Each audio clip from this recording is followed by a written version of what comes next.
What is up? We're back again, Isaac of the Dead. Let's talk about the Penguin. So, I just watched the first episode of the Penguin. Another episode is coming out tonight at time of recording. So, what are my thoughts on the Penguin? Well, it takes place after the Batman movie with Robert Pattinson's Batman, the Matt Reeves directed Batman movie, right? So, this is a spin-off of that movie. And it's following the events of that movie. So spoilers in this video if you have not seen it. Initially, I thought that this show was going to be just another derivative side character Gotham series where there was no Batman, just a peripheral Batman story, right? We've kind of had a lot of those, from Batwoman to Gotham, all those CW shows, the Teen Titans. It just... I think I speak for everybody when I say that we deserve a Batman live-action TV show akin to the animated series, right? And this is something that feels like it's a proper Gotham story from the perspective of Penguin, and it's pretty good. It's pretty good. I'm not going to say that this is, because it's just the first episode. Right? It's just one episode, but it's really impressive for what it could be, right? It's not perfect. I think if it was perfect, I'd be praising it a little higher. But essentially, it's good. Like it holds up what should be competent and smart writing, right? Like it's something that I was actually very surprised at how smart it was written. It makes Penguin, who's brilliantly played by Colin Farrell. It makes him a likable character, or at the very least a relatable character, for somebody as grotesque as he is. And Penguin's kind of always been like that, as you can find something to relate to with him. The story follows him after Gotham has been flooded, right, in the Batman movie, which personally I was like the first hour or so, was really into. By the final hour of this 3-hour movie, I was just like, it tapered off, it lost momentum, and it really it dropped the ball for me, and I wasn't looking forward to any sequels or spin-offs or anything like that. So as you can imagine, I didn't really have a lot of high expectations for this show. But it tells about the power vacuum of the Falcone crime family and the Maronis, and how they're battling each other. There's a supremacy battle of who's the better mob in Gotham. And Penguin, Oswald Cobb, instead of Cobblepot, I would have preferred Cobblepot, but that's just me. Oswald Cobb, the Penguin, is trying to play his part in this battle to become the next kingpin of Gotham, basically, right?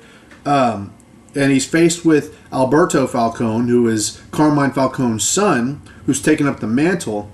And the episode starts off with Penguin's perspective, how he sees the world, how he wants to be seen in the world, and he gets humiliated and laughed at by Alberto Falcone.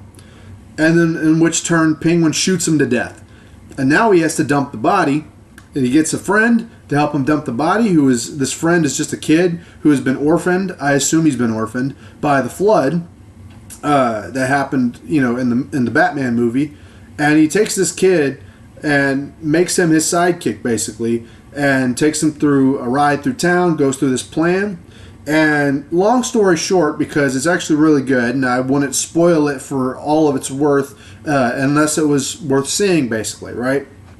If it wasn't worth seeing, then I would spoil the hell out of it for everybody just to make time easier. But since it's actually good, then, I can recommend it to, so I won't spoil it, so I can recommend it, basically, right? Now, I'm not saying that it won't taper off later down the line, because it could very well fall off, later on in the season. I actually don't know how many episodes there are, so I don't know what the chances are that it's going to be, consistently good all the way through, right? But all I can say is that this first episode is a good first step, right?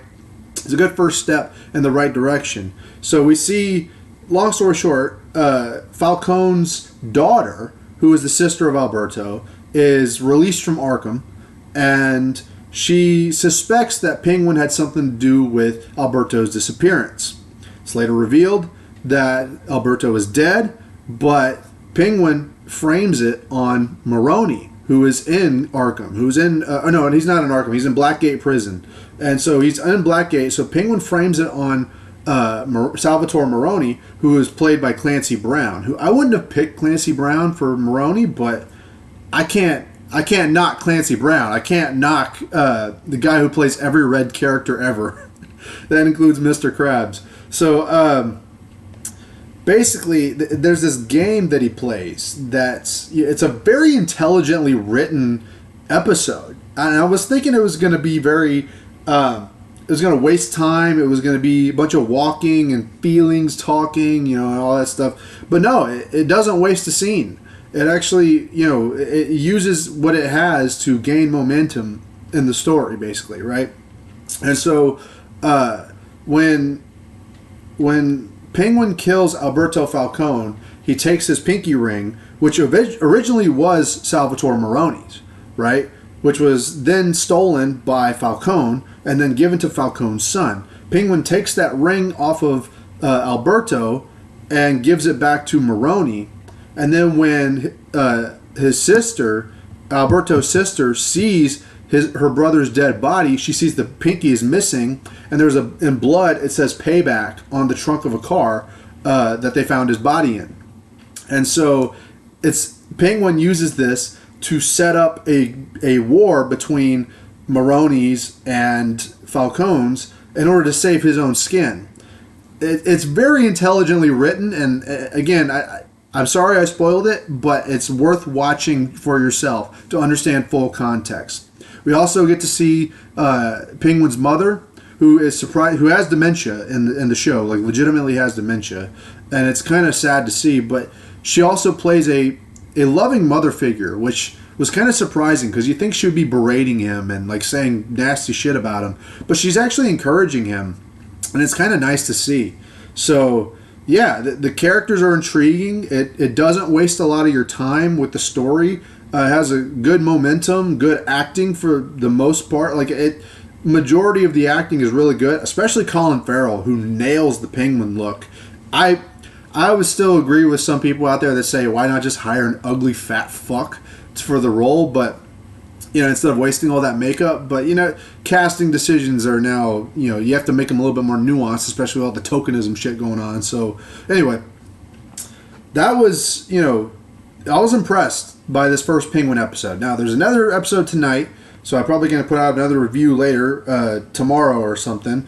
But yeah, we're going to see how this show goes, because it's the one shining bright light out of all the dog shit that's been going on television recently. And that's ironic because it's a really darkly lit show, because Gotham is, once again, its own character in this show. It looks like dog shit. Like Gotham in this show looks terrible. It looks like Haiti. But that's how Gotham should look, right? That is an accurate, how Gotham should look. And it's brilliant.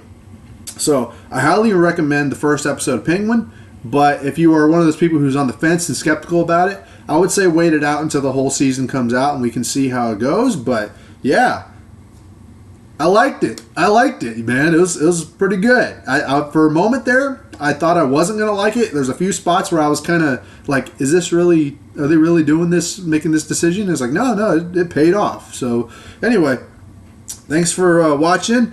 Let me know what y'all think in the comments below. Did you watch Penguin? Did you want me to watch any more Penguin? What are your thoughts? Did you like it? Did you not like it? Like, share, comment, subscribe. I will see y'all in the next one. Take care. Don't smoke crack. Or use eye drops or whatever they do in Gotham,